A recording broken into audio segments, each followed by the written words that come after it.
Okay, YouTubers, this is Tim's Do-It-Yourself Club. I'm back. I've made a mess in this bathroom. This is part 4 of replacing a commode. Shop vacs in here because I cleaned up drywall and stuff like that. And as you can see, I got the valve. This is my quarter turn ball valve. I'm not going to turn it because there's water back on. But you just turn this a quarter turn and it operates instead of having one you have to twist over and over. So anyway, what I did when I found this thing, I reused that compression nut that come off the old valve because it holds this little trim piece on. And back behind the trim piece was a metal plate that had 2 straps, one here and one going through the bottom from the stud right here over to the stud over here somewhere. I just cut it off right here with a pair of snips so I could get this plate. But that plate bolts on with like one of those electrical nuts. It's a gripper nut that you would see people use when putting on conduit fittings. So anyway, there's a black a nut back behind there that you'd see electrical conduit, and when you screw this compression nut from the old valve, it tightens against this sort of inner trim piece. And this is an outside wall, so I want to keep my insulation. My insulation did get a little bit wet where this pipe was dripping. I don't think it's going to cause no moisture problem or no mold or nothing. I may put a little more insulation around it, but I want to keep the majority of my insulation behind the pipe because it's the exterior wall, and I believe it'll help keep it from freezing. And here's a stud guard. You nail these over your studs where you have a pipe or electrical wire or a water pipe coming, so you don't put a screw when you do your drywall. This will keep you from screwing into your pipe or your electrical wire. But anyway, I cut it loose to make some room.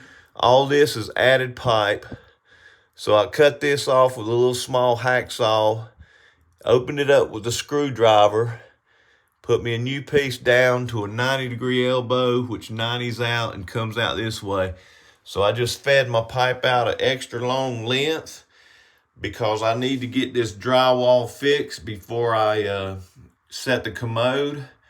So I just did this for now so I can turn the water back on. My wife is getting a little fussy about not having no water. So I got my neighbor next door. He does drywall. I'm going to get him to come in here and fix this drywall for me. And then once he gets that fixed, this trim piece, the outer trim piece, I'll be able to slide it over that. And I'm going to clean it up. It's got a little smudge on it and paint where we painted in here when we moved in. So anyway, that'll cover everything up. You can see there how that'll go. But what I'm going to do, folks, is I'm going to put a little bead of caulk along there once everything, the drywall's done and sanded and finished. And I'm going to go ahead and paint this back wall here. My wife's going to change the color in here. We're going to have a drywall patch here, so that'll look like crap, even though it is behind the commode. But whatever color she picks out, I'll go ahead and paint this exterior wall, and then I'll paint out maybe to right here, so we won't have to worry about painting behind the commode. I'll probably paint a foot or two out here, or 2.5 foot out here on this wall. Go ahead and paint this wall completely, at least down, down where the commode is. But anyway, folks, I apologize for this thing being in parts. Stay tuned here. Within a day or two, I hope to get this done and get this commode in, and we'll get back to what the originality of the video is. And I want to tell you too, people, if you have a commode, if you remove a commode and you can't get it put down right away, put back in place, stuff a rag down in this sewer pipe. Because if you don't have something to block that, it will allow sewer gases to come up into your house. Because this does not have a trap. It does not have a P-trap down in the floor. your trap is integrated into your Commode bowl.